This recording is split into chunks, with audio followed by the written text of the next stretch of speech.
right here where I am in Missouri today, it's a pretty gloomy morning. It's so gloomy that I had to work with the lights so you would be able to see my face this morning. The rain's coming down every once in a while, the thunder comes in, and it's pretty dark outside. I have an incredible niece, and one of the gifts of this time has been that we've done some family time on Zoom, and in our family times we've often played games, and the young ones like coming up with these games. And in one of the games we went through sharing things we thought the others would not know about us, and then getting to pick who those experiences belong to. And so my beautiful niece, I knew it was her, but I saw on the game that one of the questions was something about loving a rainy day, just letting that rainy day make your heart sing, letting it be one of the best things. And that was her comment. I was right, it was her comment. And there is something about her in her expressions and how she shares her life that is full of feeling, full of emotion, that when she says something, you feel it. I got a little birthday card for G from her cousin. And one of the lines in this beautiful little card was, "Even though I can't be there, know that I am sending you love and happiness through my soul." Now, we say a lot of times, right? I'm sending you love and happiness, or, you know, I don't know, even sending you love and happiness is kind of sweet, the happiness, but through my soul. What does that mean to send something through our souls? Can you feel that for a moment? Breathe into that idea of letting something flow through your soul. To me, that means something is not void of feeling. It's not void of the power that emotion can bring to us and to each other in each moment. That in fact, when we allow something to move through our souls, we let all of our faculties, not just our mind and not just the idea of a heart, but the feeling nature of our being, to all come into play in creation, in blessing, in experience. So I recently had an experience where I was looking at the news. Anyone have this experience lately that you're looking at the news and you kind of want to detach from your emotion, you know? But I was you know, checking in with the world outside, and a story came to me where a man in Pennsylvania got very upset that he had to wear a mask and in a store. And long story short, he stole something, ran out the door, ended up shooting at the clerk that came after him after an intense encounter. And then that man fled the scene with a gun and known weapon, and was later apprehended by the police, which the man fired at. And the police fired back. And then the article said that the man had a bullet, I think, in his bum and his hip, and then was life flighted. And then the rest of the story goes into a little bit about, you know, what the man was going through. But my heart sunk, not because this man survived that trauma, or because the article had some opening for compassion in it to try to talk about what the man was going through. But my heart sunk because as I was looking at the article, I didn't see a picture of this individual. And I thought to myself, he is not Black. And I kept looking for a picture. And in my mind, it was this, he's not Black. He couldn't be Black. If he survived that, if he had a gun, he pulled the gun on a clerk, and then he fled the scene, and then the police apprehended him knowing he had a weapon, and he was already willing to fire it at a civilian. He's not Black if he's still alive. And it was a heaviness on my heart, a heaviness on my heart. And then in the same experience, because I pray in experiences, so I pray in to have the fullness of an experience, I was surfing around on some feeds and came across some other experiences, some videos of police officers being harassed, police officers trying to, move through areas in a city, doing their job, trying to protect citizens, and they were being grossly harassed. And you could see in the video, you could see the intensity and the fear. And a lot of these officers were young men and women. And in that experience, my heart was just breaking for them. My heart was breaking for them, that this is the experience that they're having, that this is the world that they're living in, that this is what they are faced with. So often we have the opportunity to become polarized. When we experience something, we make assumptions and we let everything else fall into the assumptions rather than experiencing things firsthand. So can we have our hearts break for injustice on all levels, through all experiences, without the mind trying to classify and categorize and pick sides? But instead, can we just be with the realness of our feeling nature, of our feelings, without trying to disconnect? See, some people would consider those experiences as being on opposite sides of the fence, right? You have to dislike one and like the other. You have to stand for this and not stand for that. But I think that that is just part of the human condition's temptation to protect us from feeling. See, when we dive into the trueness of the spiritual commandments, to love God above all else, and the second commandment that the master teacher pointed out and highlighted in sacred text, which was to love thy neighbor as thyself. When we step into that, there are no limits to that love. There are no limits to that love. That love is spread out, and that love has an opportunity to pour through with every single thing we experience, with every situation, every scenario, every circumstance. And the human condition is one that often feels that if we experience our emotions, if we go towards something with an open heart, if we let it in and we let our souls open, then it might be more than we can bear. And when something feels like it's more than we can bear, we go into coping mechanisms instead of feeling things.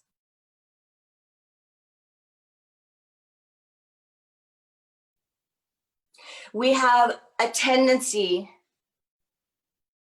to try to step out of our feeling nature in fear that if we experience it, it will break us.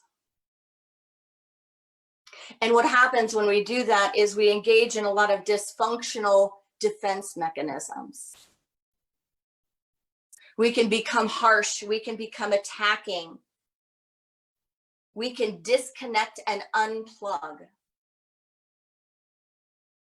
But with a spiritual practice, we don't have to unplug just because things in our world or within our own being are challenging.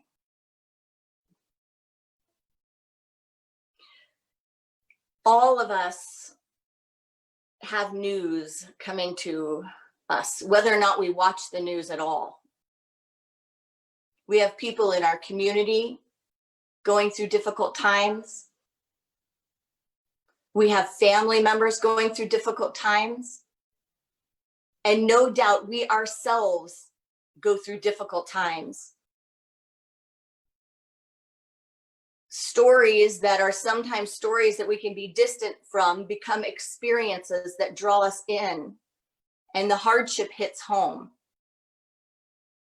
For me, that experience of looking at the news was one where I realized my emotions were up, and it was mine to do to simply sit with them, to sit with all of those feelings, to allow my heart to open to everyone's condition, to everyone's circumstance, trusting that I would not get lost in that.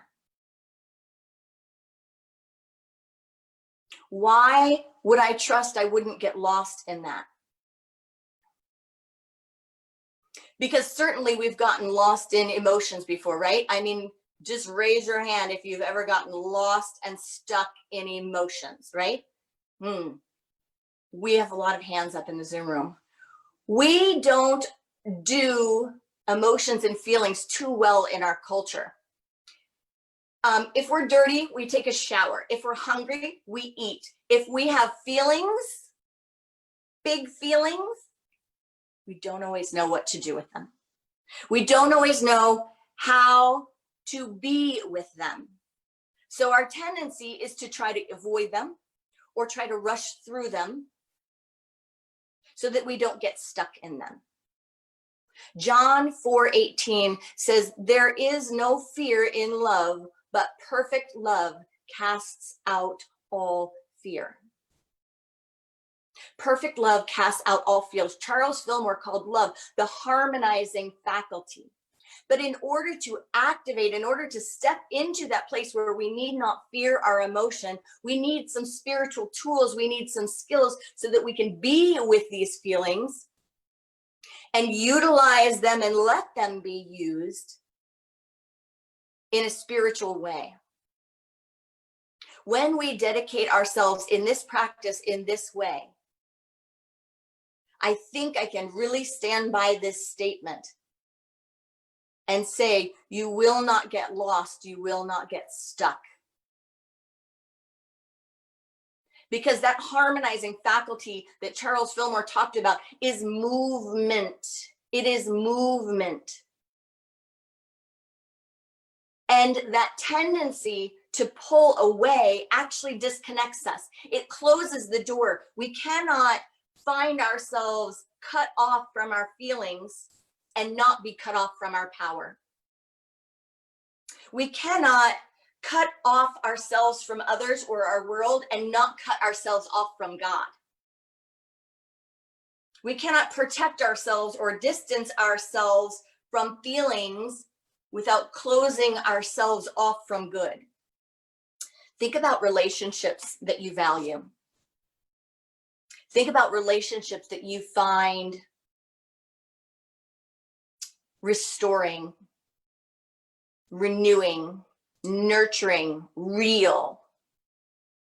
What is it about them that makes them so fruitful?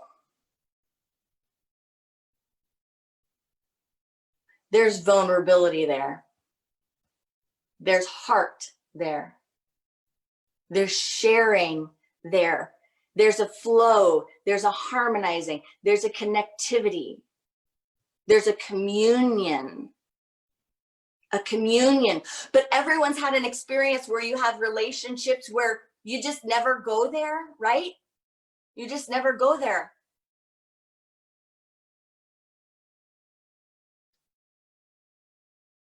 And sometimes we classify those relationships as being less than. But have you ever had one of those relationships where you didn't go there and then all of a sudden you did? All of a sudden you decided not to unplug from the feeling nature. You decided to dive in.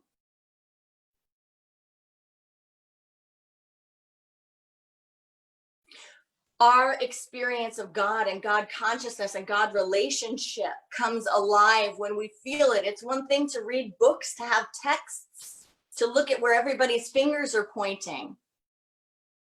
But until we let ourselves feel, it doesn't come alive.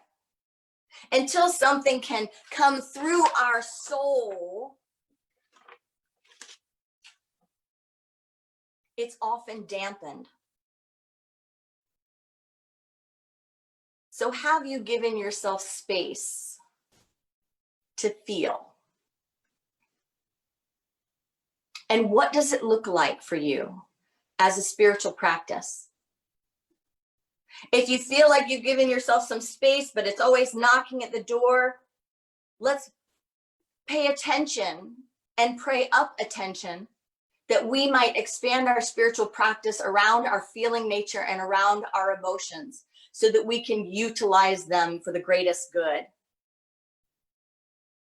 There's something in Unity called a spiritual bypass. And a spiritual bypass is taking all of the ideas and taking all of the principles and just cutting off all of the emotions. You know, getting bad news and just going, it's all God, it's all good.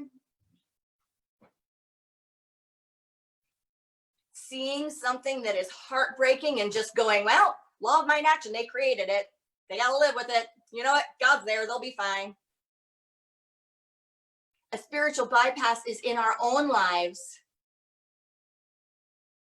cutting the cord to the emotions.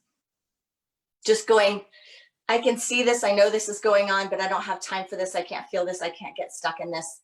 I'm just going to disconnect. I'm just going to step over here. And then what happens the next time it comes up? I'm just going to step over here. And then again, it comes up. I'm just going to step over here. And all of a sudden, we're not in the picture.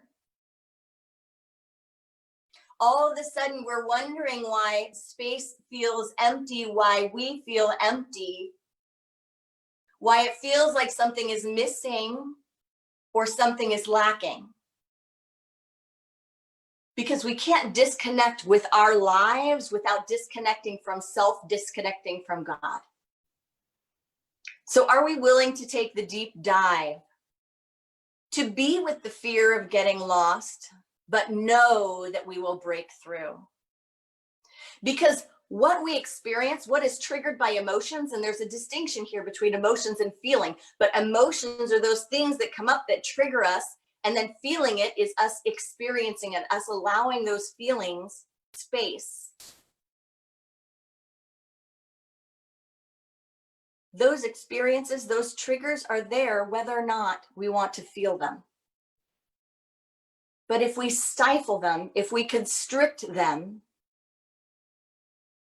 we limit our good, and we are sitting on one of the most incredible divine powers that have been given to us.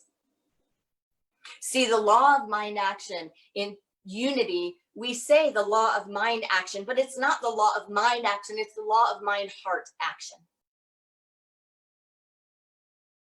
It's the law that says I can think these things, but I have to ignite them with my feeling nature. It's like having a candle with a wick, but no match.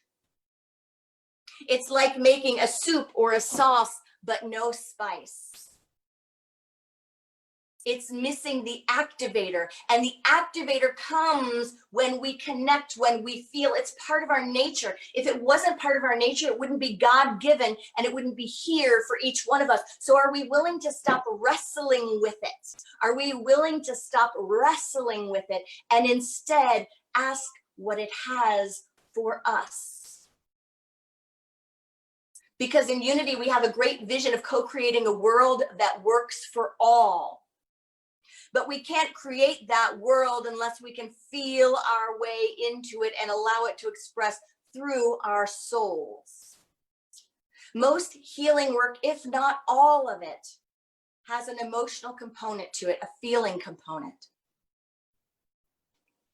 Part of that is learning to let emotions flow through you. It's not setting up a tent there. It's not decorating the walls. It's not feeling even someone else's experience. It's not taking on someone else's experience as your own. It's being aware of our emotional intelligence and giving ourselves the space, the time, and the spiritual tools to be with our feelings, knowing that there is power there. Knowing that there is a healing balm there. Knowing that it is part of our co-creative power that we need not deny.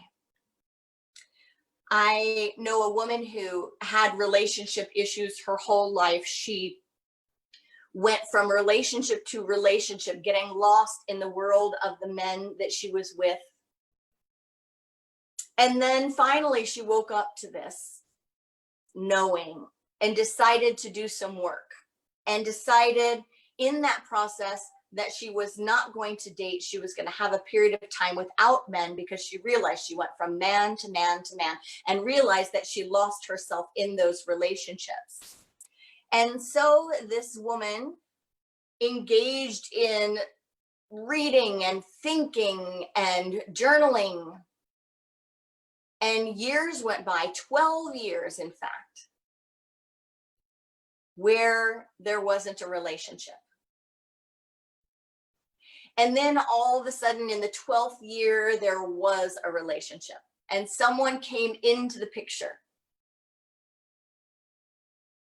When that person came into the picture, this beloved, rather than having healed the patterns and experiencing the fruitfulness of a whole different kind of love, actually lost herself more than ever in the relationship.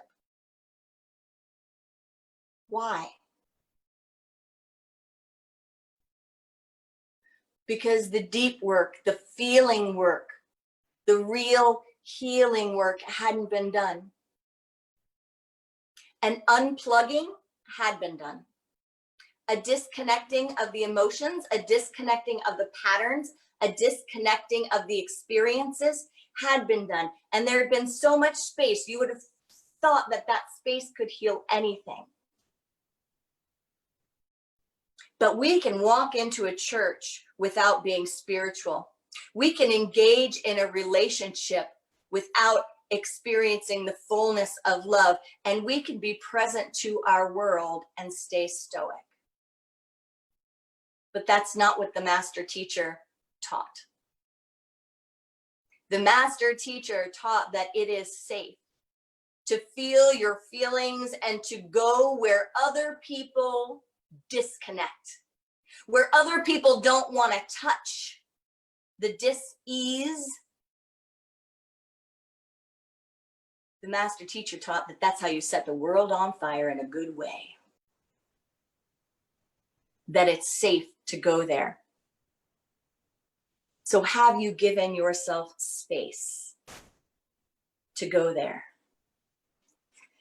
To make it real, to dive in, to let go of trying to protect ourselves from our feelings, and to recognize that there is nothing to protect. That in fact, when we open up to our feelings, there is power there. Not might, but power. When we open up to our feelings, compassion emerges, and a softness, a gentleness emerges. Love harmonizes, wisdom flows in. I want to share a little bit from Sig Paulson, Unity teacher.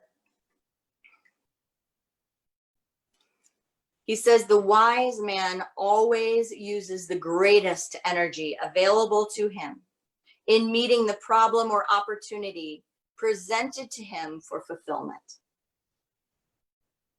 He goes on to refer to the laws that the master teacher pointed out of love your God with all your heart and love your neighbor as yourself.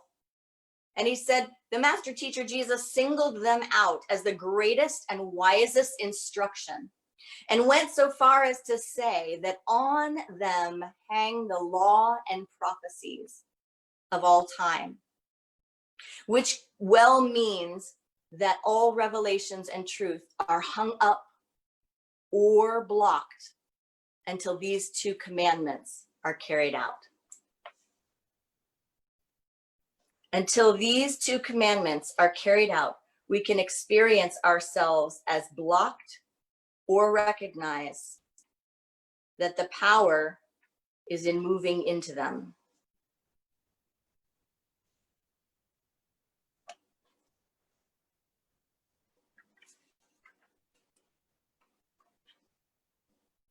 Sig also says that the next great step in human evolution is at hand. And all mankind is soon to see what formerly only the enlightened could perceive. Each individual is the child, the offspring of God. To put it in religious terms, or the self-expression of the universal creative energy, to say it in another way. And to each individual is given the responsibility and the opportunity to seek, find, and express the kingdom of creative energy within his own being. No person, he says, is exempt from this responsibility or opportunity, and no person can get away with assigning it to church, state, society, or other savior.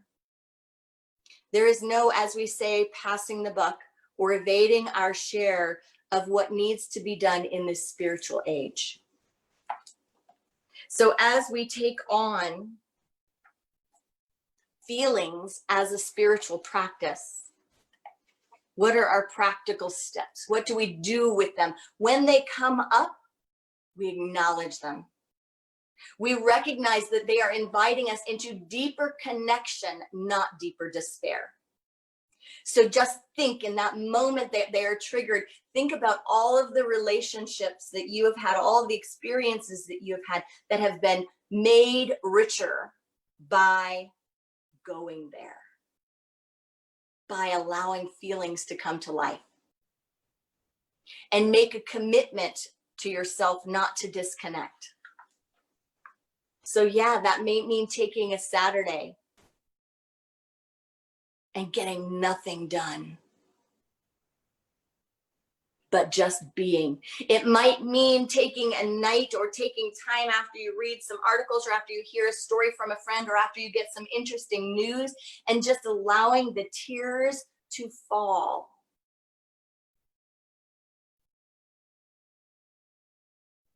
It means creating the space for yourself.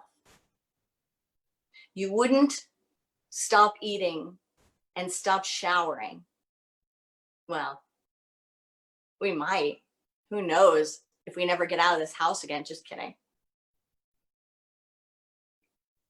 So can we create the space? Can we make ourselves reachable so that this energy can move in and through our soul's center, so that we can be part of this next stage of human evolution? And from this space, the practice is to be with the feelings, not expand the emotions. Do you feel the difference? Expanding the emotions is getting into a story. That can be building a house around somewhere, around something, digging a hole and building a house in it and staying there. That can be going into woe is me, going into all of the things that, like, oh my gosh, and then what if this happens, and what if that's not being with feelings. Those are just emotions that come, right? Those are thoughts and emotions that come. Being with feelings isn't a thinking process. It's simply going, there was a knock at my heart. I'm going to breathe there. There was a knock at the door of my heart. I am willing to breathe there. There is a knock at the door of my heart. I am called to breathe there. When we engage in this practice, friends, it is from that place, that authentic, vulnerable, raw, open place of soul connection, of love connection, of heart connection. It is from that place that the practice calls us to vision, to send out blessings, to send out energy of love, to pour out the love. That is activating the law of mind action. It's going from that place where we allow our hearts to break open. Wayne Mueller in Legacy of the Heart shares this. He says, we can touch our most tender places with kindness, gentleness, and nonviolence. He encourages us saying that we're free to explore our feelings and to touch it all with unconditional love.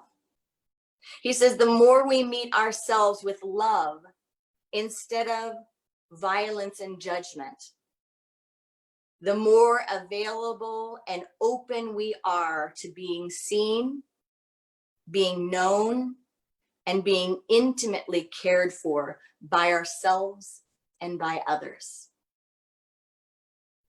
He goes on to say, we see ourselves and others, as Stephen Levine says, with soft eyes.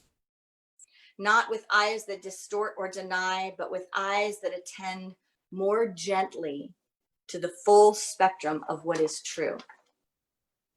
He goes on to share the Buddhist practice of ahisma and saying that it is a central spiritual precept, saying that we are all of one family, all of one community, all interdependent with everything that lives in a deep ecology of body and spirit. As a way to honor our kinship with one another and in recognition of how precious all life is, Buddhists take a vow to practice non-harming, to treat all sentient beings with respect, love, and care. They believe that as children of creation, each of us is one of those precious beings worthy of care, affection, and loving kindness.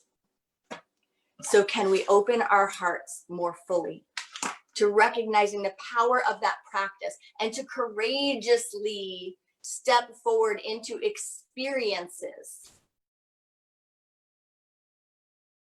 where we know and we trust I have a spiritual practice around my feelings.